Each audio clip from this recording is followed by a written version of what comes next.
चलिए दोस्तों स्टार्ट करते हैं आज का प्रैक्टिस सेट। पहला क्वेश्चन आपके स्क्रीन पे ये रहा, बताइए। ये इस बार के ग्रुप डी का क्वेश्चन है कि निम्नलिखित में से किसे ऑर्गेनिक कंपाउंड यानी कार्बनिक यौगिक नहीं माना जाता है।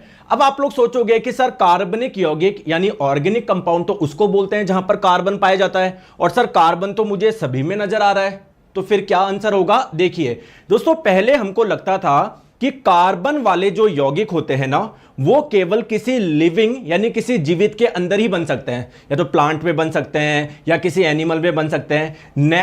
आर्टिफिशियली यानी कृत्रिम रूप से इसको नहीं बनाया जा सकता। तो एक डेफिनेशन आई कि ऑर्गेनिक कंपाउंड यानी कार्बनिक यौगिक किसको बोलोगे, जिसमें कार्बन पाया जाता है और जो किसी लिविंग की बॉडी में ही बन सकते हैं। लेकिन आप लोगों को पता है ये चीज गलत प्रूफ हो गई।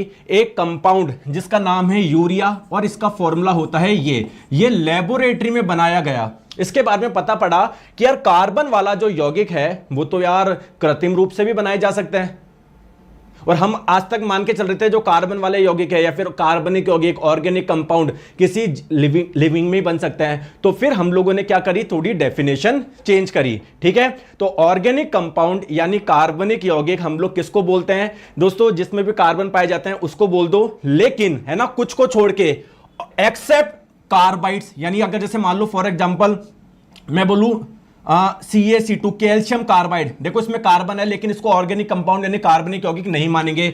जितने भी ऑक्साइड्स होते हैं कार्बन के उसको भी नहीं मानेंगे, जैसे CO2 हो गया, CO हो गया, तो ये भी ऑर्गेनिक कंपाउंड यानी कार्बनिक यौगिक, इसको नहीं मानेंगे। जितने भी कार्बोनेट होते हैं, कार्बोनेट किसको बोलते हैं, जहां पर CO3 पाया जाता है, तो जैसे फॉर एग्जांपल सोडियम कार्बोनेट है, तो इसको भी ऑर्गेनिक कंपाउंड यानी कार्बनिक यौगिक नहीं बोलेंगे। दोस्तों हाइड्रोजन कार्बोनेट किसको बोलते हैं, HCO3, तो अगर किसी में ये जुड़ा हुआ है तो उसके भी ऑर्गेनिक कंपाउंड यानी कार्बनिक यौगिक नहीं माना जाएगा। तो क्या इसको कार्बनिक यौगिक मानेंगे क्या, नहीं। करेक्ट आंसर आप लोगों का ऑप्शन नंबर डी हो जाएगा। आ गई बात समझ में, वेरी गुड। चलिए नेक्स्ट क्वेश्चन आपके स्क्रीन पे बताएंगे।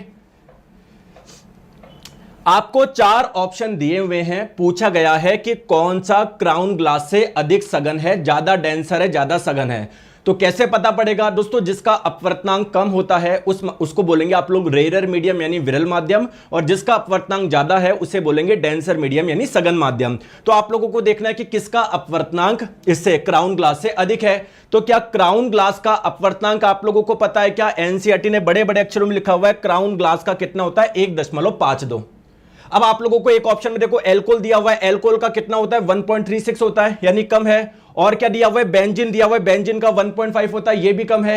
एक ऑप्शन में दिया हुआ है रॉक सॉल्ट, जिसे हिंदी में खनिज नमक बोलते हैं, तो इसका होता है 1.54, यानी क्या क्राउन ग्लास से अधिक है क्या। तो आप लोग बोलोगे सर ये क्या है, डेंसर है, सघन है, ऑप्शन नंबर सी इसका आंसर आ जाएगा। आगे बात समझ में, वेरी गुड। चलिए नेक्स्ट क्वेश्चन आपकी स्क्रीन पे बताएंगे दोस्तों। 4 ऑप्शन दिए हुए हैं, बोला जा रहा है कि इनमें से किसका पालन इनके द्वारा बनने वाले मोतियों के लिए करा जाता है। जैसे दोस्तों मछली पालन क्यों करते हैं, क्योंकि मछली मिले, मछली का इस्तेमाल होता है बेसिकली मीट वगैरह के लिए, है ना, इन चीजों के लिए। मछली में काफी प्रोटीन पाया जाता है।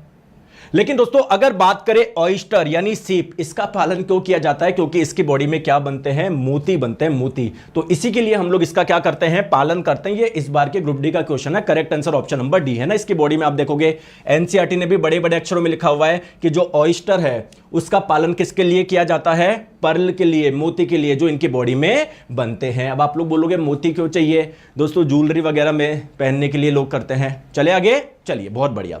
नेक्स्ट क्वेश्चन आपकी स्क्रीन पे ध्यान से देखिएगा। लाइव वायर का कलर क्या होता है। देखिए दोस्तों लाइव वायर क्या होता है, जैसे आपके कोई भी उपकरण हो, जैसे मान लीजिए टीवी, तो टीवी चलेगा कब, जब इसमें करंट पहुंचेगी। तो किसी भी उपकरण में करंट जो लेके जाता है उस वाले वायर को बोलते हैं लाइव वायर। दोस्तों करंट जब जाएगी फिर वापस भी आएगी, तो करंट वापस जिस वाले वायर से आती है उसे आप लोग क्या बोलते हैं, न्यूट्रल वायर बोलते हैं, न्यूट्रल वायर बोलते हैं। आगे बात समझ में, ठीक है। अब मान लीजिए दोस्तों करंट गई, कुछ करंट इधर ही रह गई मान लो, तो अगर आप लोग हाथ लगाओगे तो वो करंट आपकी बॉडी में आ जाएगी ना।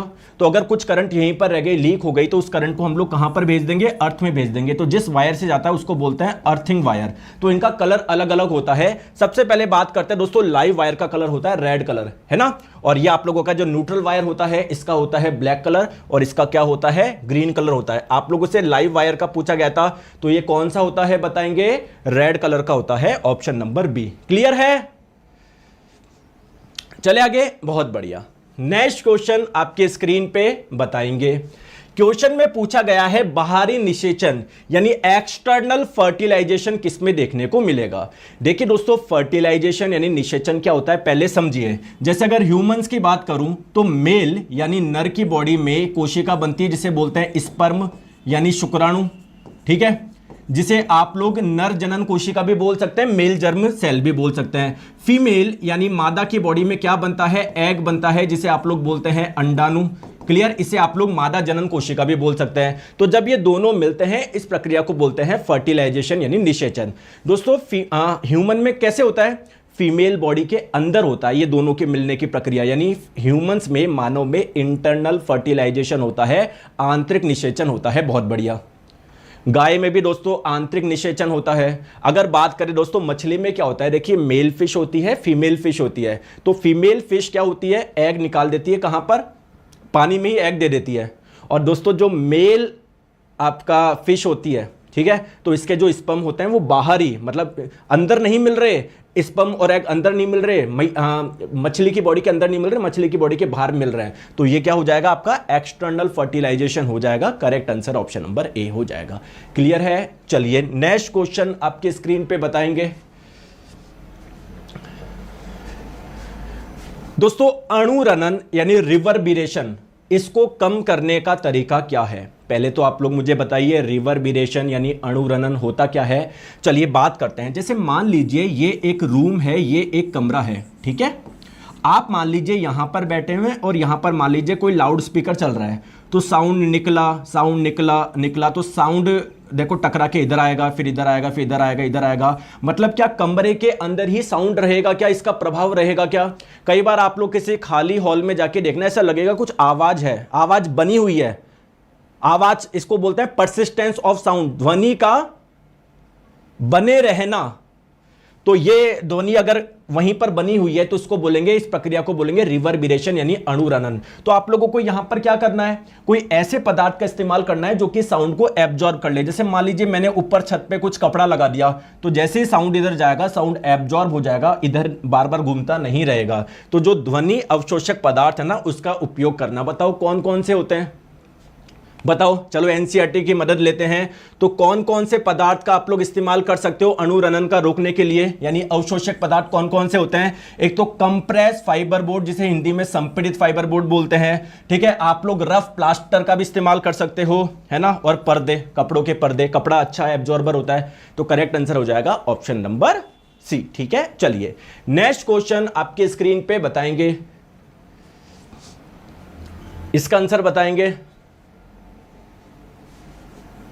आराम से करो, बढ़िया क्वेश्चन है। बताओ,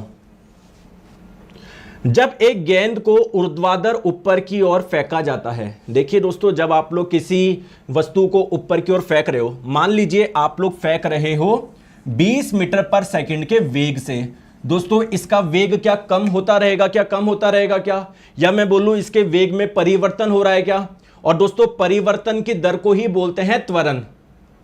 तो परिवर्तन की दर बताओ, त्वरण का मान बताओ। तो जब भी किसी वस्तु को ऊपर फेंकोगे, नीचे फेंकोगे, उस पर गुरुत्वाकर्षण बल लगता है, ग्रेविटेशनल फोर्स लगता है, जिसकी वजह से जो त्वरण उत्पन्न होता है उसको बोलते हैं गुरुत्वीय त्वरण।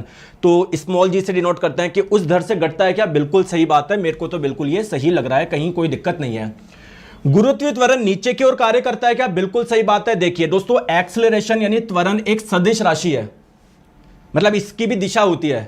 तो दोस्तों त्वरण किस दिशा में कार्य करता है, जिस दिशा में बल लगता है। अब कोई भी वस्तु है, क्या पृथ्वी उसको अपनी ओर आकर्षित कर रही है क्या, यानी नीचे की ओर बल लगा रही है क्या। अगर नीचे की ओर बल लगा रही है तो त्वरण की दिशा नीचे ही होगी। अब चाहे वस्तु ऊपर जाए चाहे नीचे जाए, त्वरण की दिशा या मैं बोलूं बल की दिशा हमेशा नीचे होगी। मेरे को तो यह भी सही लग रहा है। कथन 1 और 2 दोनों ही सही है, कोई दिक्कत है क्या।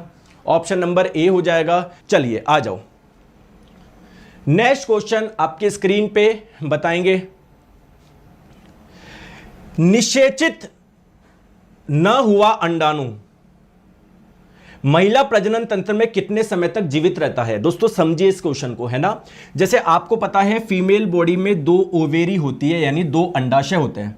तो यहां पर दोस्तों क्या होता है, एग बनता है प्रति महीने, ठीक है। और ये एग कहां पर आ जाता है, इस ट्यूब में आ जाता है, ठीक है। ये अनफर्टिलाइज है, अनिषेचित है, अभी इसमें आके स्पर्म नहीं घुसा।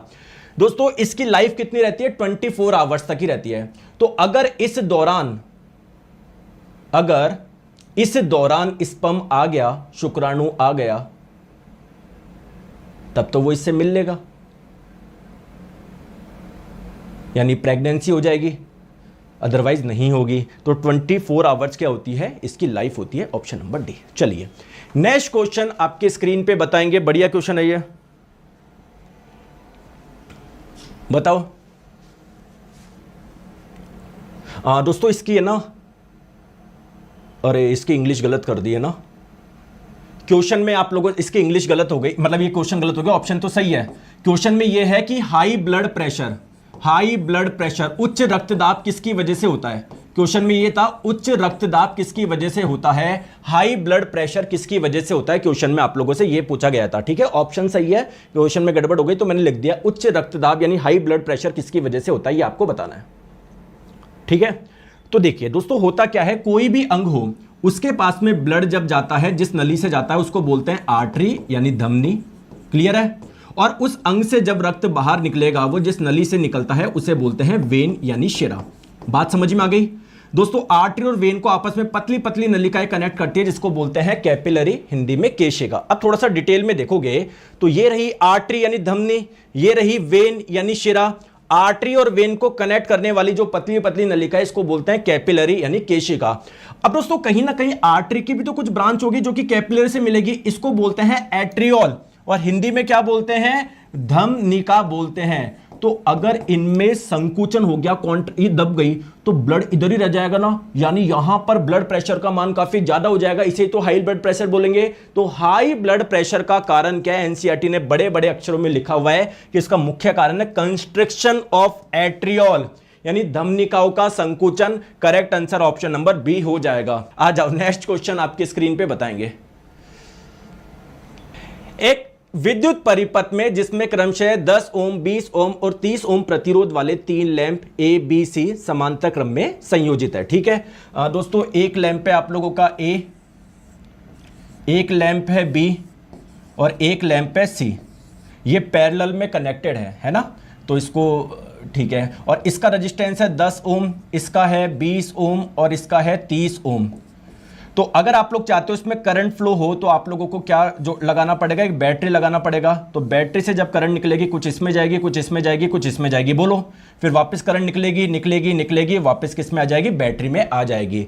तो दोस्तों इस पूरे सर्किट में टोटल कितनी पावर कंज्यूम होगी, शक्ति की खपत कितनी होगी, ये भी कुछ पावर की खपत करेगा, ये भी करेगा, ये भी करेगा। तो टोटल पावर निकालनी है दोस्तों। 2 तरीके हैं, एक तरीका तो यह है, पहले देख लो ये कितनी पावर की खपत करेगा, उसको P1 बोल दूं, ये कितनी करेगा उसको P2 बोल दूं, ये कितनी करेगा उसको P3 बोल दूं। तो टोटल पावर की खपत कितनी होगी आप लोग सिंपल निकाल सकते हो, P1 plus P2 plus P3, ठीक है। अब आप लोग बोलोगे सर कोई दूसरा तरीका बताओ। देखो दोस्तों कितनी पावर की खपत हो रही है, इसका पावर का फॉर्मूला होता है V²/R। तो पूरे सर्किट में कौन से रेजिस्टेंस की बात हो रही है, बस पूरा सर्किट बोला गया है, तो इसका इक्विवेलेंट रेजिस्टेंस निकाल लो, समतुल्य प्रतिरोध निकाल लो। तो P बराबर V²/R इक्विवेलेंट, ठीक है। तो इससे निकल जाएगा।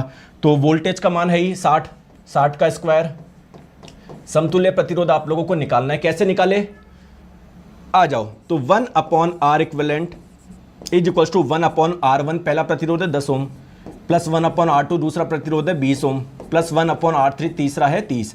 एलसीएम कितना आ जाएगा, 60 आ जाएगा। इधर आ गया 6, इधर आ गया 3, इधर आ गया 2। क्लियर, 6 प्लस 3 9, 9 प्लस 2 11, क्या 11/60 आ गया क्या। तो आर इक्विवेलेंट का मान कितना हो जाएगा, 60/11 हो जाएगा। तो मैं इधर लिख दूं 60/11, 11 ऊपर मल्टीप्लाई में चला जाएगा, इससे ये कटा 11 × 6 66 और एक जीरो और लगा दो 660 आ जाएगा। Option number A. समझ में आ रहा है, कोई दिक्कत तो नहीं है। चलिए नेक्स्ट क्वेश्चन आपके स्क्रीन पे ध्यान से देखिए। बताए, आराम से करिए, कोई जल्दबाजी नहीं है दोस्तों। आयरन को कहां पर रखोगे, यहां पर रखोगे, यहां पर रखोगे, यहां पर रखोगे, यहां पर रखोगे। पहले मुझे बताओ आयरन क्या है, एक मेटल ही तो है, धातु ही तो है। तो धातु क्या बायोडिग्रेडेबल होता है क्या, जैव निम्न करनीय होता है क्या? नहीं सर। मतलब लोहे को आप लोग रख दोगे, उस पर बैक्टीरिया छोड़ दोगे, क्या वो सरल पदार्थों में टूट जाएगा क्या? नहीं सर। तो ये नॉन बायोडिग्रेडेबल होता है। तो नॉन बायोडिग्रेडेबल होगा तो या तो बी आएगा या डी आएगा। तो ये हो नहीं सकता, ये हो नहीं सकता दोस्तों। आयरन को क्या हम लोग वापस रीयूजेबल है क्या, रीयूज कर सकते हैं क्या? बिल्कुल कर सकते हैं, बिल्कुल कर सकते हैं। बताओ तो ए, सॉरी ये क्या कर दिया, अच्छा नॉन बायोडिग्रेडेबल है ना, सॉरी नॉन बायोडिग्रेडेबल है और रीयूजेबल है। तो क्या आंसर होगा? B, cell B, option number D. ठीक है, आगे बात समझ में। चलिए नेक्स्ट क्वेश्चन आपकी स्क्रीन पे बताइए दोस्तों। ये क्वेश्चन भी इस बार ग्रुप डी में पूछा गया था, लेकिन जो ऑप्शन बनाए ना वो बहुत गंदे बनाए, है ना, बच्चे को कंफ्यूज कर दिया। बताता हूं, न्यूरॉन के घटक आप लोगों को बताना है। देखिए दोस्तों, न्यूरॉन एक प्रकार की कोशिका है, हमारी बॉडी में पाई जाने वाली सबसे लंबी कोशिका है। तो अगर कोशिका है, कोशिका में न्यूक्लियस यानी केंद्रक भी होता है, तो ये मान लीजिए न्यूरॉन का न्यूक्लियस हो गया, केंद्रक हो गया। इसके चारों ओर वाला ये पार्ट को बोलते हैं सेल बॉडी यानी कोशिकाएं। यहां से कुछ ब्रांचेज यानी शाखाएं निकलती है, जिसे आप लोग बोलते हैं डेंड्राइट यानी द्रुमिकाएं। दोस्तों यहां से इसका एक पार्ट है लंबा सा वायर जैसा, जिसे बोलेंगे एक्सोन यानी तंत्रिकाक्ष। और दोस्तों इसको मैं क्या बोलूंगा, एक्सोन के एंड, एक्सोन टर्मिनल बोल दो या नर्व टर्मिनल बोल दो या नर्व एंडिंग बोल दो इसको, ठीक है, क्योंकि ये न्यूरॉन के अंतिम पार्ट है।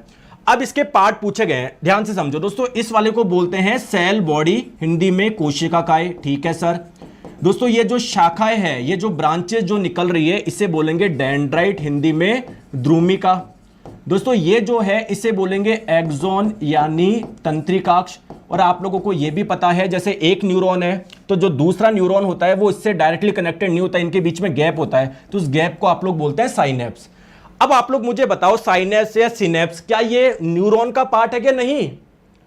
अरे दो न्यूरॉन के बीच की जगह को बोल रहा हूं, न्यूरॉन का पार्ट थोड़ी है, तो ये तो हो ही नहीं सकता। आगे बात समझ में। अब आपके मन में क्वेश्चन आएगा, सर नर्व एंडिंग, ये जो तंत्रिका का जो अंत है या न्यूरॉन का जो अंत है, ये भी तो न्यूरॉन का पार्ट है। नहीं, बेसिकली क्या है, पूरा का पूरा ये एक्सोन है, ये तंत्रिकाक्ष है। बेसिकली तंत्रिका के सिरे को ही आप लोग बोल रहे हैं, तो ये भी नहीं होगा। सही आंसर क्या होगा? एक्सोन, जिसे हिंदी में तंत्रिकाक्ष बोलते हैं या इसे अक्ष तंतु भी बोल सकते हैं। क्लियर है? कोशिकाएं और डेंड्राइट, रेलवे ने ये आंसर दिया, यही होगा ऑप्शन नंबर बी। ठीक है, क्लियर है? इस बार का किसके शिफ्ट में आया था ये? मैं इधर डेट और शिफ्ट लिखना भूल गया हूं। नेक्स्ट क्वेश्चन दोस्तों बहुत बेहतरीन क्वेश्चन है, ध्यान से देखो, आराम से देखिए।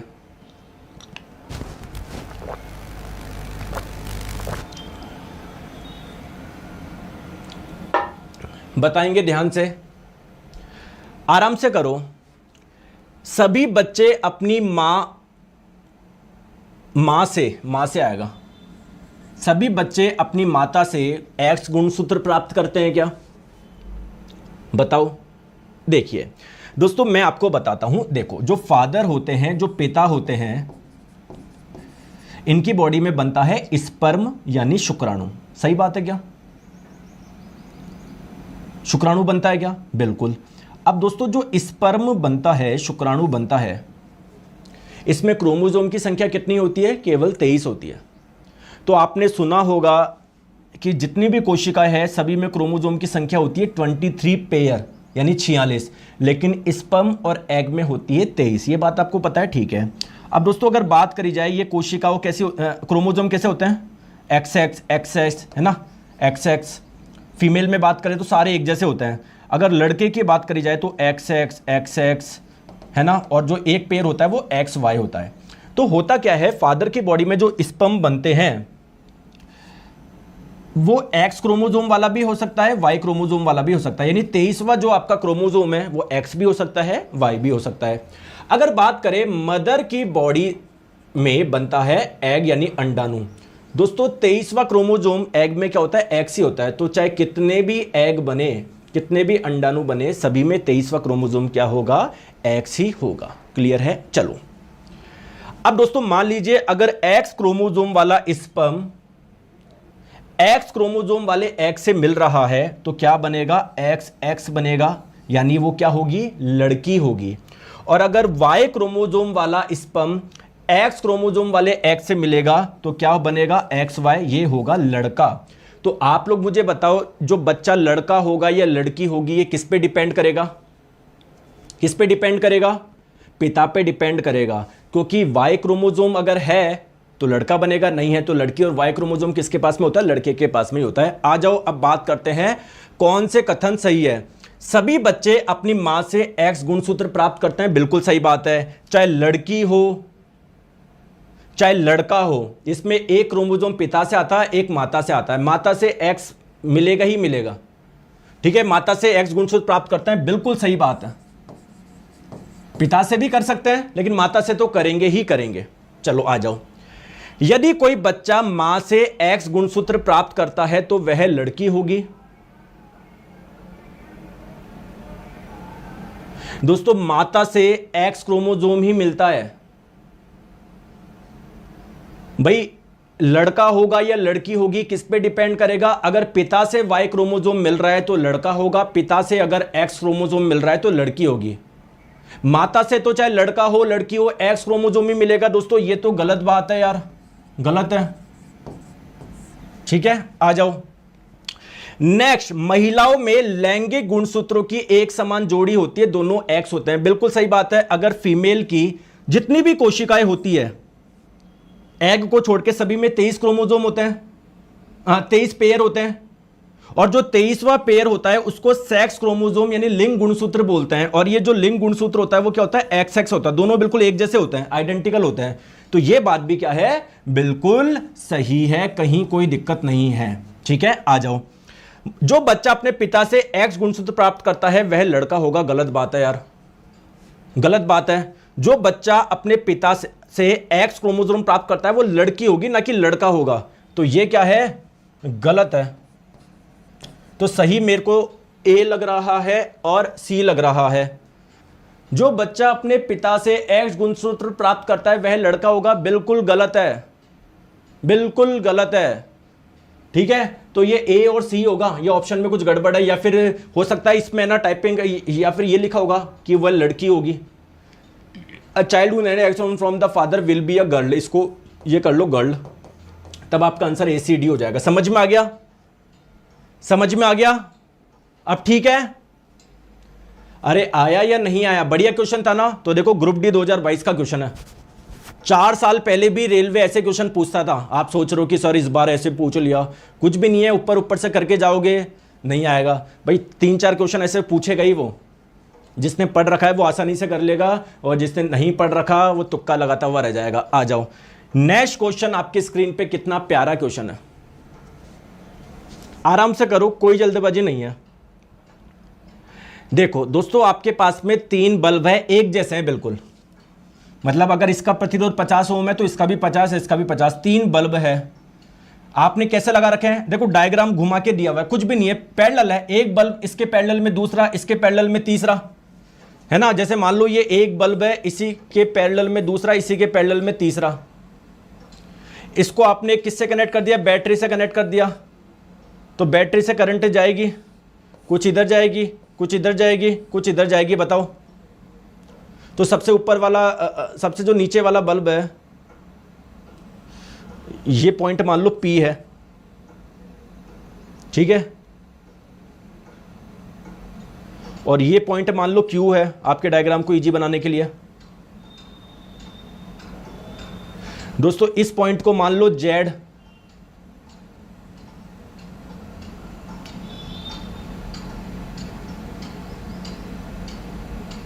चलो छोड़ो, अलग से क्यों बनाना पड़ रहा है, इसी में देखो ना। चलो आ जाओ, देखो ध्यान से देखो, इसको मैं रफ कर रहा हूं, ये जो मैंने डायग्राम बनाया है आप लोग सारा इधर इधर ध्यान दो।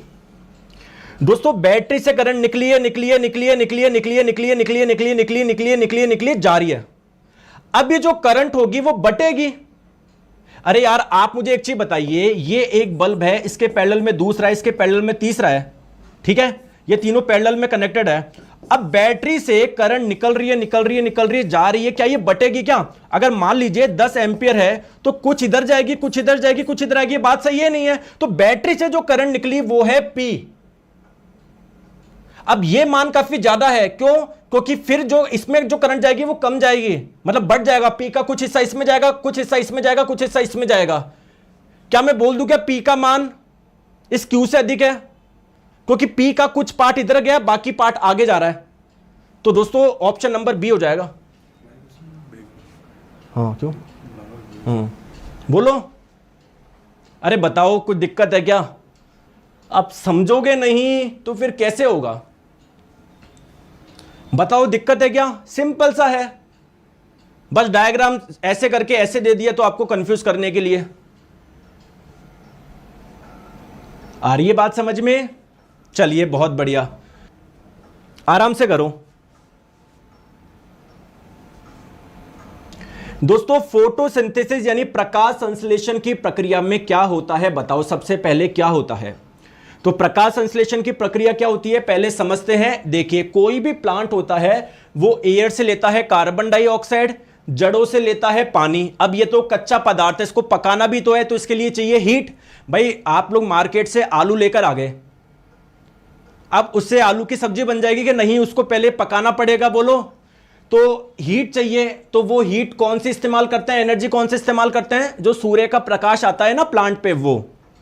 तो सूर्य के प्रकाश को कैप्चर कौन करता है? तो प्लांट की कोशिका में पाया जाता है क्लोरोफिल, ये सूर्य के प्रकाश को अवशोषित करता है। फिर आपका बन जाएगा भोजन, आपका मतलब प्लांट का भोजन बन जाएगा। साथ में दोस्तों ये ऑक्सीजन गैस क्या कर देगा? रिलीज कर देगा। अब देखो सबसे पहली प्रक्रिया क्या है, एक एक चीज करके समझते हैं। देखो दोस्तों मुझे एक चीज बताओ, ध्यान से आप लोग समझो यार, सूर्य का प्रकाश तो प्लांट पे पड़ता ही रहता है और क्लोरोफिल का काम क्या है? सूर्य के प्रकाश को अवशोषित करना। तो वो तो अपना काम करेगा ना भाई। अगर जड़ों में पानी नहीं है, मान लो जड़ों में पानी नहीं है, उससे क्लोरोफिल को क्या लेना देना है? क्लोरोफिल सूर्य के प्रकाश को अवशोषित करता है, इसका ये काम है। तो ये काम क्या करता रहेगा क्या? तो सबसे पहला प्रक्रिया क्या होगा? क्लोरोफिल द्वारा प्रकाश ऊर्जा को अवशोषित करना। ये बात समझ में आई है नहीं आई? पहले मुझे बस इतनी सी बात बता दो, केवल इतनी सी बात बता दो और आगे कुछ मत चलो। क्या सबसे पहले ये चीज होगी नहीं होगी? यार वो तो अपना काम करेगा ना। जैसे कल आप आके बोल दो गुरुजी मैं पढ़ाई नहीं कर रहा, मेरा मन नहीं लग रहा, पढ़ा क्यों रहे हो? आप आके मान लो ये बोल दो, या फिर बाकी बच्चों को बोलो कि यार मेरा पढ़ाई में मन नहीं लग रहा, तुम क्यों पढ़ रहे हो? अरे तुम पढ़ो या नहीं पढ़ो, बाकी बच्चे तो पढ़ेंगे यार। भाई आपके पिताजी करोड़पति हो सकते हैं, लेकिन सबके थोड़ी है। सब बिल्कुल मध्यम परिवार से, उनके लिए तो सिलेक्शन जरूरी है। आगे बात समझ में। अब दूसरी बात क्या होगा दोस्तों, मुझे एक चीज बताओ, एक छोटी सी चीज बताओ, ध्यान से आप लोग समझना। मान लीजिए मेरे को कोई चीज खरीदनी है, वो है 50,000 रुपए की है, 50,000 रुपए की चीज खरीदनी है। अब लेकिन मेरे पास में 50,000 रुपए नहीं है, लेकिन मेरे पास में गोल्ड का एक छोटा सा टुकड़ा है, गोल्ड का टुकड़ा है जिसकी वैल्यू है 50,000 रुपए। अब मान लीजिए मुझे 50,000 रुपए का कोई टीवी खरीदना है, मेरे पास में 50,000 रुपए नहीं है, लेकिन गोल्ड का टुकड़ा है। तो मैं जाऊंगा टीवी वाले के पास में कि भाई साहब ये गोल्ड का टुकड़ा ले लो, यकीन मानो ये 50,000 का है। वो बोलेगा कि भाई साहब अगर 50,000 का है तो इसको खुल करवा ला, सोने की दुकान पे देख के पैसे लिया, मेरा ये काम थोड़ी है। तो कहने का मतलब है ये थी आप लोगों की कौन सी ऊर्जा जो आई थी? प्रकाश ऊर्जा। तो उसको आप लोगों को पहले केमिकल ऊर्जा में बदलना पड़ेगा ना। तो सेकंड स्टेप क्या होगा? प्रकाश ऊर्जा को रासायनिक ऊर्जा में बदलना। ठीक है, तो बी आप लोगों, ये फर्स्ट नंबर पे आ गया और फिर ये सेकंड नंबर पे आ गया। ठीक है, अब देखिए दोस्तों क्या होगा। तो अब जैसे ही केमिकल एनर्जी मिल जाएगी तो ये जो जल के जो अणु हैं इसको तोड़ पाएंगे क्या हम? ऑक्सीजन में तोड़ पाएंगे क्या? इससे ऑक्सीजन हटा दिया, बोलो। तो बात क्लियर है क्या? तो ये ऑक्सीजन में अपघटन हो जाएगा और हाइड्रोजन में अपघटन हो जाएगा, हाइड्रोजन, तो ये 3 नंबर पे ये हो जाएगा। फिर इसके बाद में क्या है? देखो ये टूट गया, इसने आपको हाइड्रोजन दे दिए, इसने आपको ऑक्सीजन दे दिए। अब क्या होगा दोस्तों? कार्बन डाइऑक्साइड पे ध्यान से समझो। अगर किसी में हाइड्रोजन जुड़ता है तो उसको क्या बोलते हैं? उसका ऑक्सीकरण हुआ या अपचयन हुआ है? अगर किसी में हाइड्रोजन जुड़ता है तो गुरुजी, अगर किसी से ऑक्सीजन हटता है तो आप लोग बोलते हैं उसका अपचयन हुआ है, अगर किसी में हाइड्रोजन जुड़ता है तब भी आप लोग बोलते हैं उसका अपचयन हुआ है। तो अगर इसमें ये हाइड्रोजन जुड़ गए तो ये बन जाएगा कार्बोहाइड्रेट, बन गया, ग्लूकोज बन गया। बेसिकली कार्बन डाइऑक्साइड का क्या हुआ है, अपचयन हुआ है। तो दोस्तों क्या हो गया, इसके बाद में ये वाली प्रक्रिया होगी। क्वेश्चन कैसा लगा पहले तो मुझे बताओ। शानदार क्वेश्चन था ही नहीं था? शानदार था क्या? शानदार था तभी यस बोलिएगा, वरना मत बोलना अगर शानदार लगा। और शानदार उसको लगेगा जिसको रियल में कॉन्सेप्ट से प्यार है, जो कुछ नई चीजें सीखता है ना, उसको तो प्यारा लगेगा। और जिसने कभी प्रकाश संश्लेषण ही नहीं पढ़ा उसको कुछ नहीं लगेगा। जिसने प्रकाश संश्लेषण पढ़ा है उसको पता पड़ेगा यार सर आज मैंने एक अच्छी चीज सीखी, एक नई चीज सीखी, यार मजा आ गया सर। ठीक है, बहुत बढ़िया। आ जाओ नेक्स्ट क्वेश्चन, आपके स्क्रीन पे आंसर बताएंगे। ठीक है, बताओ। मान लीजिए एक प्रोटॉन पूर्व दिशा में चलता है। दोस्तों एक तो सबसे बड़ी गलती आप बताऊं क्या करते हो कि दोस्तों आप डायरेक्शन में गलती करते हो। क्या? जैसे मान लीजिए ये ईस्ट डायरेक्शन है, पूर्व दिशा है, पश्चिम दिशा है, दक्षिण दिशा है, ये उत्तर दिशा है। तो कई जने सोचते हैं ये पूर्व दिशा है, ये पश्चिम दिशा है, उत्तर दिशा वो रही, दक्षिण दिशा ये रही नीचे। अरे नहीं, इसका मतलब क्या है कि अगर ये पूर्व दिशा है, ये पश्चिम दिशा है, तो नॉर्थ डायरेक्शन कहां पर है? मेरे सामने है, मेरे सामने है। और साउथ डायरेक्शन कहां पर है? मेरे पीछे है। ये बात समझ गई? अगर ये बात समझ गए तो क्वेश्चन को कर पाओगे, अगर ये बात नहीं समझे तो क्वेश्चन को नहीं कर पाओगे। मतलब खैर बेसिक सी चीज है, कॉमन सी बात है ये। आ जाओ। मान लीजिए एक प्रोटॉन पूर्व दिशा में चलता है। ठीक है, ये डायरेक्शन मैंने बना ली। एक प्रोटॉन चल रहा है पूर्व दिशा में, प्रोटॉन चल रहा है इस दिशा में। दोस्तों जिस दिशा में प्रोटॉन चलता है, क्या उसको मैं करंट की डायरेक्शन मान सकता हूं क्या? हाँ गुरुजी, तो ये है करंट। मान लीजिए एक वायर है जिसमें करंट फ्लो हो रहा है इस दिशा में, मान लो करंट यानी विद्युत धारा प्रवाहित हो रही है इस दिशा में, कोई दिक्कत है क्या? और नीचे की ओर दिशा वाले एक समान चुंबकीय क्षेत्र में प्रवेश करता है। दोस्तों जैसे मान लीजिए क्वेश्चन में ये बोला गया है कि कहीं पर चुंबकीय क्षेत्र है जिसकी दिशा ये है, नीचे की तरफ है, ऐसे नीचे की तरफ है, और इसमें कोई प्रोटॉन एंटर कर रहा है, या मैं बोलूं एक वायर है उसमें इलेक्ट्रिक करंट फ्लो हो रही है। तो जब भी किसी चुंबकीय क्षेत्र में जब कोई वायर रखते हो तो इस पे क्या करंट, इस पे क्या फोर्स लगता है, क्या बल लगता है क्या? और ये बल की दिशा कौन बताएगा हमको? कौन सा नियम बताता है? फ्लेमिंग का लेफ्ट हैंड रूल बताता है। तो फ्लेमिंग का लेफ्ट हैंड रूल क्या बोलता है? अपने लेफ्ट हैंड के थंब को, इस इंडेक्स फिंगर को और मिडल फिंगर को आपस में 90 डिग्री के कोण पे रख लो। क्या मैंने रख लिया? क्या देखो, इसके बीच में 90 डिग्री कोण है, इसके बीच में 90 डिग्री कोण है, और किसके बीच में देखना है? इसके और इसके बीच में 90 डिग्री कोण है। तो ये वाली जो फिंगर है, इंडेक्स फिंगर, तर्जनी, इसको रखो चुंबकीय क्षेत्र की दिशा में। तो क्या मैंने रख दिया क्या चुंबकीय क्षेत्र की दिशा में? मिडल फिंगर को रखो करंट की डायरेक्शन में। क्या मैंने रख रखा है कि नहीं सर करंट की डायरेक्शन वो है, आपने तो इधर रख रखी है। ठीक है, तो मैं इसको ऐसे घुमा लेता हूं। अब ठीक है, देखो ये वाला क्या चुंबकीय क्षेत्र की दिशा में, क्या मिडल फिंगर क्या करंट की डायरेक्शन में, क्या थंब जिस दिशा में होगा वो आपको क्या देगा? बल की दिशा देगा। तो बल कहां पर लग रहा है? उधर। और वो दिशा कौन सी है? मैंने अभी तो बताया, अगर ये ईस्ट है, ये पूर्व है, ये पश्चिम है, तो नॉर्थ ये होगी, तो इधर लग रहा है अंदर, नॉर्थ दिशा में। Option number A. बोलो दिमाग के तार खुले ही नहीं खुले?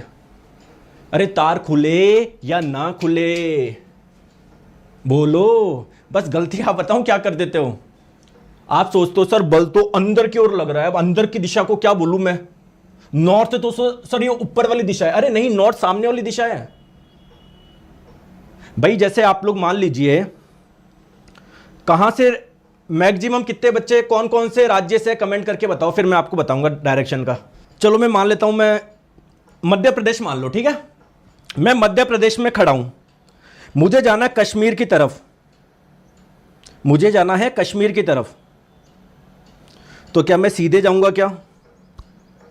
मतलब अगर नॉर्थ डायरेक्शन में जाऊंगा, केरल जाऊंगा तो पीछे आऊंगा दक्षिण दिशा में।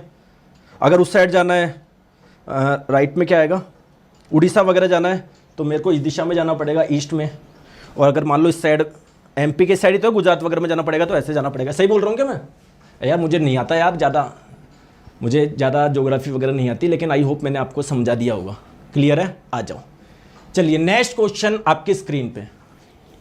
तो एक गोलीय लेंस और एक गोलीय दर्पण है, दोनों के मैग्निफिकेशन यानी आवर्धन का मान क्या है? इतना है, +3.0 है।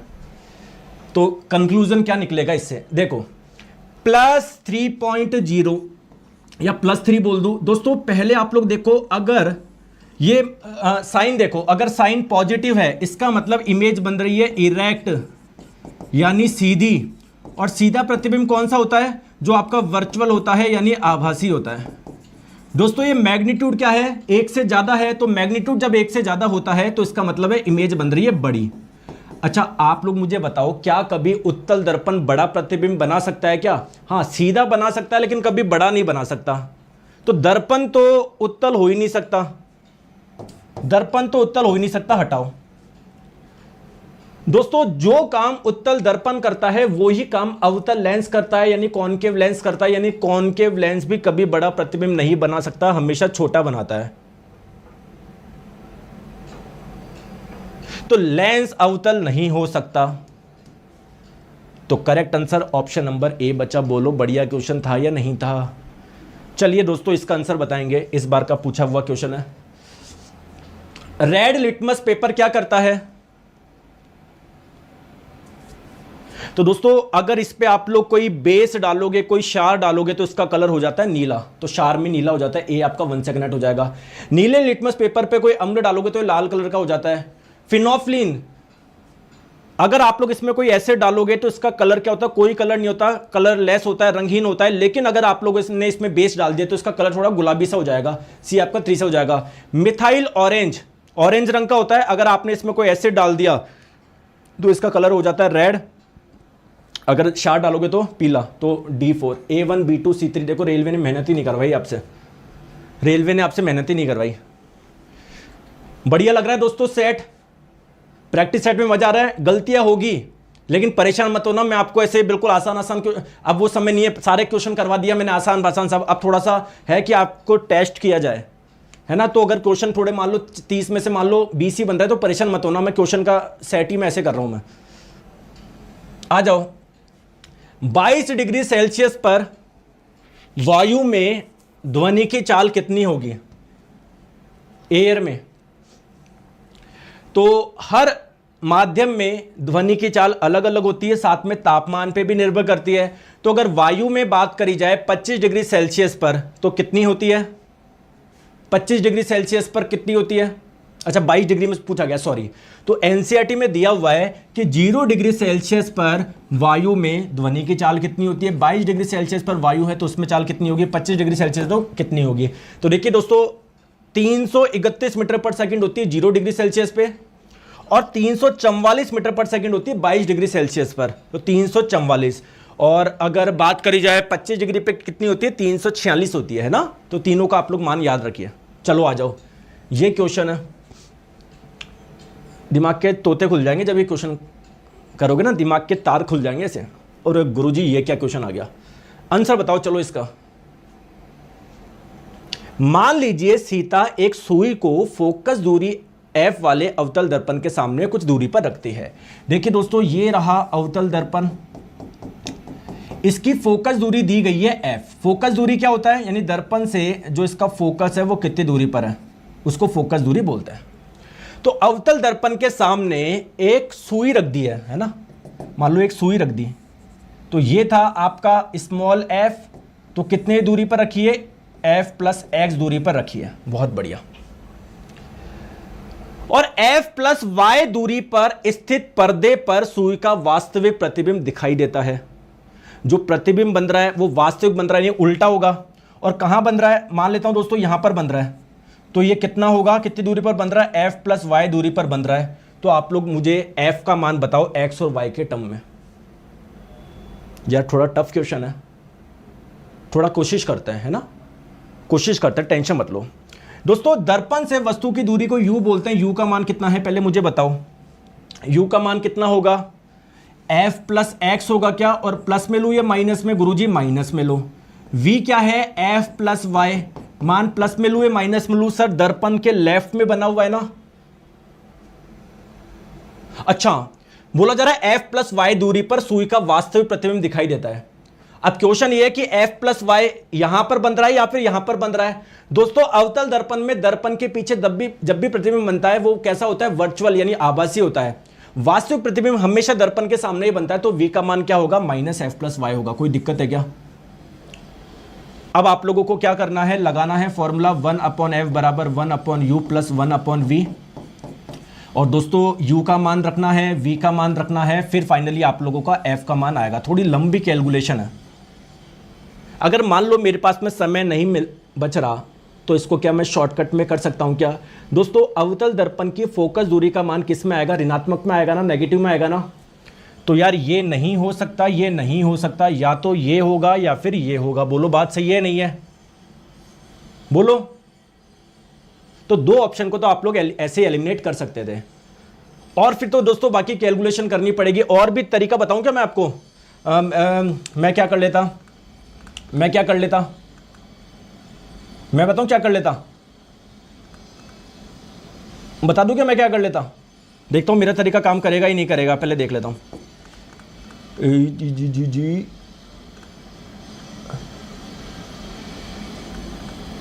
मैं बताऊं क्या कर लेता, बता दूं क्या?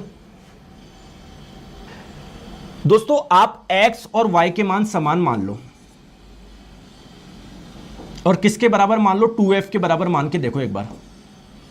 क्यों? आप ये मान के चल लो वक्ता केंद्र पर रखिए वस्तु को। जब किसी वस्तु को वक्ता केंद्र पर रखते हो तो प्रतिबिंब भी वक्ता केंद्र पर ही बनता है। तो u और v का मान, रेडियस ऑफ कर्वेचर 2f मान के देखो, तो अगर ये सेटिस्फाइड कर रहा है तो वो आंसर कर देना, ठीक है? अब एनीवे यार आप कैलकुलेशन कर लेना, आपको कैलकुलेशन तो आती है। मैं तो मेरा तरीका बता दिया, मैं तो ऐसे कर देता। ठीक है, चलो आ जाओ। तार खुले नहीं खुले दिमाग के, आ जाओ। एक विद्युत हीटर 70 वोल्ट के सोर्स से जोड़े जाने पर 5 एम्पियर धारा लेता है। दोस्तों ये हीटर है, अगर आप चाहते हो इसमें करंट फ्लो हो तो किसी बैटरी से या किसी से जोड़ना पड़ेगा। मान लो एक बैटरी से जोड़ दिया आपने, तो जब बैटरी से जोड़ा तो 5 एम्पियर की करंट आ रही है हीटर में। बैटरी कितने वोल्ट की थी? 70 वोल्ट की थी। अब क्वेश्चन में बोला जा रहा है कि यदि जो बैटरी 70 वोल्ट की थी उसकी जगह अगर मान लो मैं बैटरी लगा दूं 126 वोल्ट की, वही हीटर है, अब बताओ कितनी करंट फ्लो होगी, बताओ। तो देखियो हर डिवाइस का एक रेजिस्टेंस होता है, उपकरण होता है, पहले रेजिस्टेंस यानी प्रतिरोध होता है। तो प्रतिरोध बताओ कितना होगा? तो V बराबर I इंटू R। तो R का मान हो जाएगा V/I। V का मान है 70, I का मान है 5। 70/5 बोले तो 14 ओम। इसका प्रतिरोध था 14 ओम। अब प्रतिरोध थोड़ी बदल जाएगा, आपने बैटरी बदल दी, आपने बैटरी बड़ी बैटरी लगा दी तो नहीं, तो वही लगाओ V बराबर I इंटू R। V का मान है 126। अब करंट कितनी जाएगी? मान लेते हैं I जाएगी, R का मान है 14, तो I का मान हो जाएगा 126/14। बताओ दोस्तों 126/14 कितना होता है? मेरे को मैथ्स नहीं आती। 126/14, 9 आंसर आ रहा है। ऑप्शन नंबर डी इसका आंसर हो जाएगा, ठीक है? चलिए वेरी गुड। बताओ प्रोटोप्लाज्म शब्द किसने दिया? तो दोस्तों कोशिका के अंदर जितना भी लिक्विड पार्ट होता है, तरल भाग होता है, उसके लिए एक वर्ड दिया गया प्रोटोप्लाज्म। किस व्यक्ति ने दिया? जे.ई. पुरकिंजे ने दिया। कब दिया? 1839 में दिया। ऑप्शन नंबर बी, ठीक है? चलो बताओ एथेन कौन सा सही है? एथेन में, एथेन के लिए देखो, एथेन क्या एक प्रकार का एल्केन है, 2 कार्बन वाला एल्केन है। एल्केन में कार्बन कार्बन के बीच में सिंगल बॉन्ड होता है। तो टोटल 6 हाइड्रोजन है, 3 इधर लगा दो, 3 इधर लगा दो। तो कार्बन कार्बन के बीच में एक सिंगल बॉन्ड है, और बाकी कार्बन हाइड्रोजन बॉन्ड कितने हैं टोटल? 1 2 3 4 5 6। चलिए इसका आंसर बताओ दोस्तों। बेहतरीन क्वेश्चन, दिमाग के तार खुल गए थे इसमें। दोस्तों एक गेंद को अवतल दर्पण के सामने रखा जाता है। ये रहा अवतल दर्पण, ठीक है?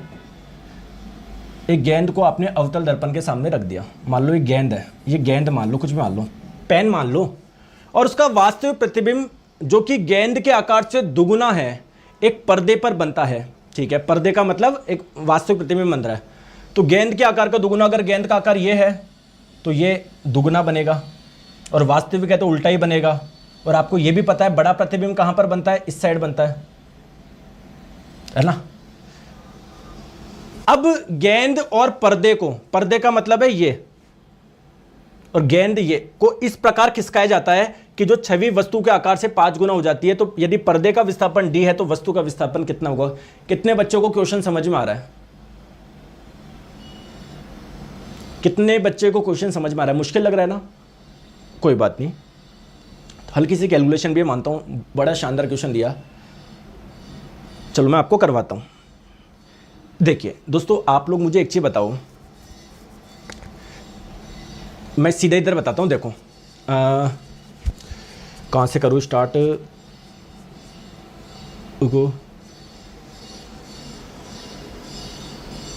ठीक है। आप तो पहले मुझे बताओ कि आपको मैग्निफिकेशन का फॉर्मूला पता है क्या? क्या ये माइनस वी बाई यू होता है क्या? पहले वाले केस में क्या है, प्रतिबिंब 2 गुना आकार का बन रहा है तो मैग्निफिकेशन का मान होगा 2 और उल्टा बन रहा है तो माइनस, और दूसरे वाले केस में क्या होगा, -5 होगा। क्लियर है? तो देखिए दोस्तों, आपको कैसे सॉल्व करना है ध्यान से समझो। पहले वाले केस में m का मान है -2 और दूसरे वाले केस में m का मान -5। बहुत बड़ा टाइम लग जाएगा, इसलिए मैं इसमें समझा रहा हूं आप लोगों को, है ना। तो देखो, मैग्निफिकेशन का फॉर्मूला होता है -v/u। यहां से v को क्या लिख सकते हैं, -m × u लिख सकते हैं। और दोस्तों यहां पर फिर मैं क्या लिख दूं, जो आपका ये u होता है उसको मैं ऐसे लिख दूं और ये ऐसे आ जाएगा। कैसे आ जाएगा सर? अरे 1/f बराबर 1/v + 1/u वाला से आपका ऐसे करके u1 ये है, u2 ये है, और फिर बाद में आपको क्या करना है, बोला जा रहा है कि पर्दे को खिसका दिया, यानी प्रतिबिंब अलग जगह बन रहा है। तो पहले प्रतिबिंब की दूरी थी v1, बाद में प्रतिबिंब की दूरी v2 थी, तो v2 - v1 का मान आ जाएगा d/3 के बराबर। मतलब इसको d मान लिया। बोला जा रहा है ना कि पर्दे को विस्थापित कर दिया, यानी अब जो प्रतिबिंब बन रहा है वो पहले जो प्रतिबिंब बन रहा था उनके बीच की दूरी क्या है, d है। तो यहां से f का मान आ जाएगा। और बोल रहा ऑब्जेक्ट शिफ्ट कितना हुआ, तो पहले वस्तु की दूरी को u1 माना, बाद में वस्तु की दूरी को u2 माना, तो u1 - u2 निकालना था। सॉल्व कर लोगे, आंसर आ जाएगा। क्लियर? तो अगली स्लाइड पे मैंने सॉल्यूशन डाल दिया, एक बार देख लेना आप। ठीक है, चलो आ जाओ। ये क्वेश्चन बहुत अच्छा क्वेश्चन है, करो।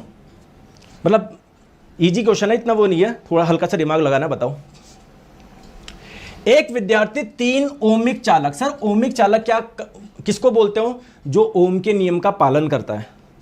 जितने भी धातु होते हैं वो ओम के नियम का पालन करते हैं। ओम के नियम के पालन का मतलब क्या है, अगर उनके सिरों पर आप लोग विभवांतर बढ़ाओगे तो करंट उसी अनुपात में आप लोगों की बढ़ेगी। ठीक है, तो 3 आप लोगों के चालक हैं, एक ए है, एक बी है और एक सी है।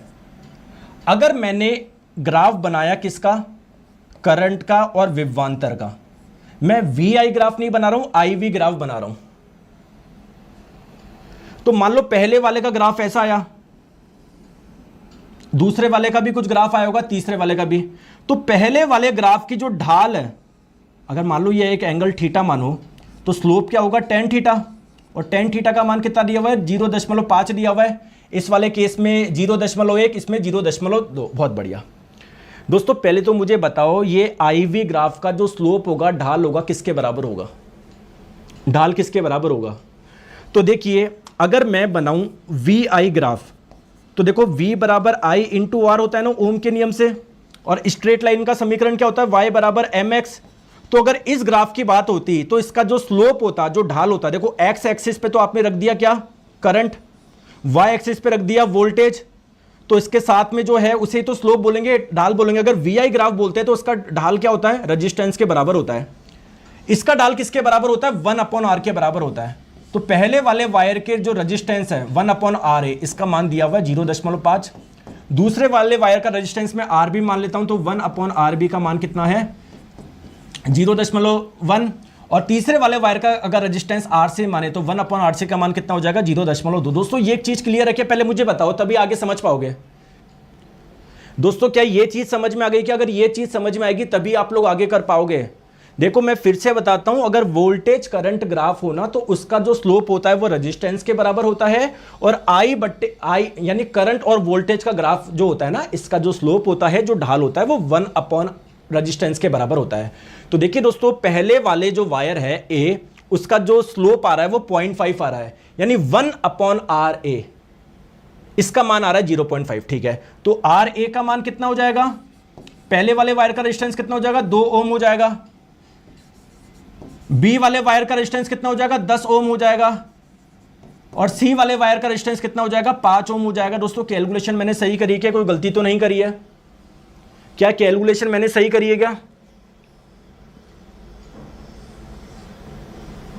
बताओ, क्या कैलकुलेशन सही करी है क्या। ठीक है, अब बोला जा रहा है कि तीनों की लंबाई समान है। जैसे मान लो वायर ए है, वायर बी है, वायर सी, तीनों की लेंथ क्या है, सेम है।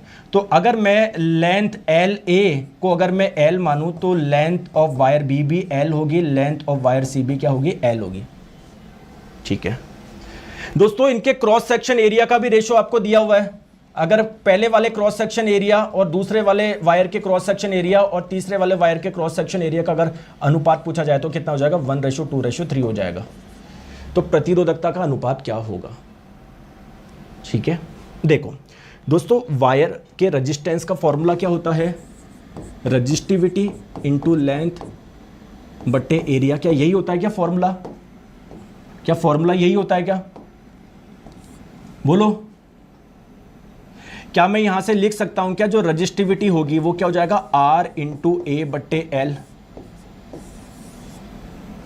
दिक्कत है क्या, कोई दिक्कत है। तो देखो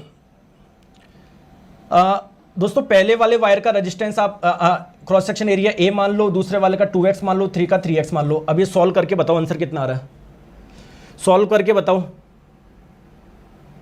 तो देखो लेंथ का तो कोई लेना देना ही नहीं है, बिल्कुल सेम है।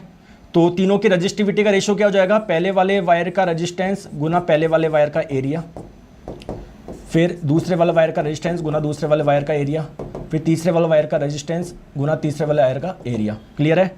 तो R A R B R C कितना है, R A R B R C, इनका अनुपात क्या है, एक, इनका अनुपात क्या है, वैल्यू है 2, 10, 5। तो 2, 10, 5 और इधर कितना हो जाएगा, x 2x 3x, x 2x 3x, x 2x 3x। तो ये कटा 2 गुना 20 गुना 15 आ रहा है, कोई ऑप्शन में है क्या, 2 गुना 20 गुना 15।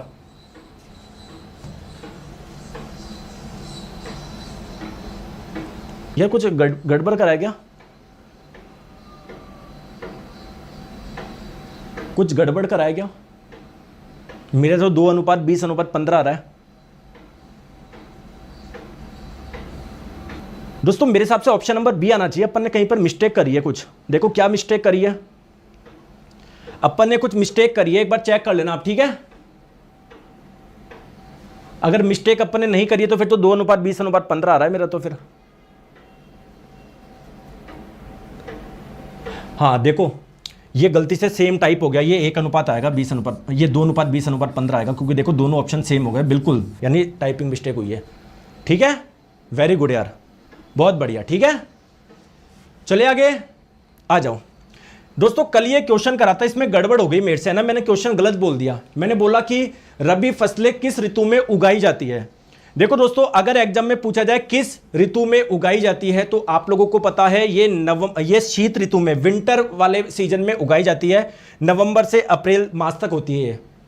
लेकिन पूछा गया था काटी कब जाती है, काटी, और रेलवे ग्रुप डी में यही पूछा गया काटी। तो दोस्तों कब से कब तक होती है ये, नवंबर से अप्रैल तक, यानी अप्रैल में काटोगे, गर्मी के समय काटोगे। तो करेक्ट आंसर क्या हो जाएगा, ऑप्शन नंबर बी, है ना। तो ये कल एक गड़बड़ हो गई थी, इसलिए इसको मैं सही कर रहा हूं। मैं गड़बड़ तो नहीं हुई थी, मैंने बस क्वेश्चन में लिख दिया था कि शायद ये पूछा गया था किस ऋतु में उगाई जाती है, फिर बाद में मैंने क्वेश्चन जाके चेक किया तो पता पड़ा ये लिखा हुआ था। आ जाओ बताओ, आराम से करो, बढ़िया क्वेश्चन है। आज का प्रैक्टिस सेट बढ़िया है ही नहीं है। दोस्तों एक वस्तु है, अवतल दर्पण के सामने रखा गया है, बताओ प्रकृति कैसी होगी। देखो ध्यान से आप लोग समझो दोस्तों, ये पूरा क्या है, एक वृत्त है। तो ये वृत्त का हो गया डायमीटर कितना हो गया, 16 सेंटीमीटर। तो त्रिज्या कितनी हो जाएगी, 8 सेंटीमीटर। यानी इस अवतल दर्पण से जो वक्रता केंद्र है वो कितनी दूरी पर है, 8 सेंटीमीटर की दूरी पर है। मैंने कई बार बताया, जब भी किसी वस्तु को वक्रता केंद्र के लेफ्ट में कहीं पर रखते हो, वक्रता केंद्र के लेफ्ट में कहीं पर रखते हो तो प्रतिबिंब कैसा बनता है, छोटा बनता है ना यार। अरे भूल गए क्या, छोटा बनता है। कई बार मैंने आपको, अच्छा फोकस कहां पर होगा, अगर 8 सेंटीमीटर पे वक्रता केंद्र है तो फोकस कहां पर होगा, यहां से 4 सेंटीमीटर की दूरी पर होगा। और मैंने कई बार बताया, अवतल दर्पण के सामने वस्तु को फोकस या फोकस के लेफ्ट में कहीं पर रखते हो तो प्रतिबिंब बनता है रियल, यानी वास्तविक, और वास्तविक प्रतिबिंब हमेशा उल्टा होता है। यार मेरे को तो ऑप्शन नंबर डी से लग रहा है, आपको भी लग रहा है क्या, समझ में आ गया, अच्छा क्वेश्चन था क्या। चलो आ जाओ, नेक्स्ट क्वेश्चन आपकी स्क्रीन पे, ये बहुत शानदार क्वेश्चन है, इस बार पूछा गया है, बहुत बढ़िया क्वेश्चन है यार, मतलब गजब क्वेश्चन है, ये बहुत अच्छा क्वेश्चन पूछा गया है। देखो, एक छात्र कक्षा के पीछे बैठकर ब्लैक बोर्ड को स्पष्ट रूप से पढ़ने में कठिनाई की शिकायत करता है। मतलब दोस्तों, एक क्लास में जैसे मान लो मैं इधर बैठा हूं, जो ब्लैक बोर्ड है ना वो मुझे दिख नहीं रहा यार कि क्या लिखा हुआ है, मतलब मैं बहुत दूर बैठा हूं और मुझे दिख नहीं रहा यार क्या लिखा हुआ है, ठीक है, लेकिन मैं किताब को आसानी से पढ़ पा रहा हूं। दोस्तों, किसी भी वस्तु को हम लोग कितनी दूरी तक पढ़ सकते हैं मिनिमम, बताओ? 25 सेंटीमीटर तक अगर पढ़ पा रहे हैं तो कोई दिक्कत नहीं है। अगर मान लो, तो इस बच्चे को कोई दिक्कत नहीं है, पास की चीजों को तो देख ही पा रहा है। हमारा फार पॉइंट कितना है? इन्फिनिटी, यानी अनंत, यानी हम बहुत दूर दूर की वस्तु को देख सकते हैं, लेकिन मेरे से जो ये कुछ दूरी पर जो ब्लैक बोर्ड है मुझे वही नहीं दिख रहा, तो मुझे दूर की वस्तुएं साफ नहीं दिखाई दे रही है, निकट की वस्तुएं तो साफ दिखाई दे रही है। तो रोग कौन सा है? निकट दृष्टि दोष, मायोपिया, क्योंकि निकट दृष्टि दोष में निकट की वस्तुएं तो साफ दिखाई देती, दूर की नहीं दिखाई देती। और निकट दृष्टि दोष को सही कैसे करते हैं? कॉनकेव लेंस यानी अवतल लेंस का इस्तेमाल करके। दोस्तों, क्वेश्चन बढ़िया था क्या? क्वेश्चन बढ़िया था या नहीं था? अच्छा था। चलिए नेक्स्ट क्वेश्चन आपकी स्क्रीन पे, बताओ दोस्तों, अगर आप लोग एल्कोहल को, है ना, जब भी एल्कोहल बोला जाए तो आप कौन सी होगी? वो एथेनॉल होगी। आप लोग इसको एल्कीन में बदलना चाहते हैं, ठीक है, एल्कीन। जैसे अगर फॉर एग्जांपल 2 कार्बन वाला एल्कोहल है तो 2 कार्बन वाला एल्कीन कौन सा होगा? एथीन होगा। तो इसमें बदलना चाहते हैं तो क्या करना पड़ेगा दोस्तों? इसका निर्जलीकरण कराना पड़ेगा, इसका डिहाइड्रेशन कराना पड़ेगा, है ना, क्योंकि जब इससे पानी निकलेगा तब जाके आपको एथीन मिलेगा। तो पानी निकालने के लिए हमको काफी हाई टेम्परेचर पे गर्म करना पड़ेगा। कितने टेम्परेचर पे? 443 केल्विन पर। किसकी प्रेजेंस में? कौन? और एक अम्ल का यूज करना पड़ेगा, कंसंट्रेटेड सल्फ्यूरिक एसिड, सांद्र सल्फ्यूरिक अम्ल। तो करेक्ट आंसर हो जाएगा ऑप्शन नंबर बी, ठीक है। चलिए दोस्तों, लास्ट क्वेश्चन आपकी स्क्रीन पे, एक पुरुष योगी में शुक्राणुओं की गतिशीलता कम है। दोस्तों, स्पर्म आसानी से आगे ट्रेवल नहीं कर पा रहे, तो क्या दिक्कत हो सकती है? देखिए दोस्तों, जो स्पर्म होते हैं, शुक्राणु, वो बनते हैं टेस्टिस यानी वृषण से, और इस नली के माध्यम से क्या जाते हैं? आगे जाते हैं। बहुत बढ़िया। दोस्तों, आपको मैं बता दूं, यहां पर कुछ और वो भी होती है, ग्लैंड होती है, जैसे प्रोस्टेट ग्लैंड होती है, इससे कुछ पदार्थ निकलता है। यहां पर एक ग्लैंड होती है जिसका नाम है सेमिनल वेसिकल, वीर्य पुट्टिका, इससे कुछ पदार्थ निकलता है। तो स्पर्म में जब ये जाके मिल जाते हैं ना, तो स्पर्म में बेसिकली लिक्विड आ गया, तो ये आसानी से आगे फ्लो कर पाएगा, इसकी गतिशीलता बढ़ जाएगी। लेकिन अगर मान लो प्रोस्टेट ग्लैंड और सेमिनल वेसिकल, ये 2 ग्लैंड ढंग से काम नहीं कर रही, तो इनसे पदार्थ नहीं निकलेगा, वो स्पर्म में मिलेगा नहीं, और जाके फिर स्पर्म अच्छे से गति नहीं कर पाएगा। Correct answer option number C हो जाएगा, ठीक है। दोस्तों, एक क्वेश्चन और कर लेते हैं, सिंपल सा क्वेश्चन है। चलो, एक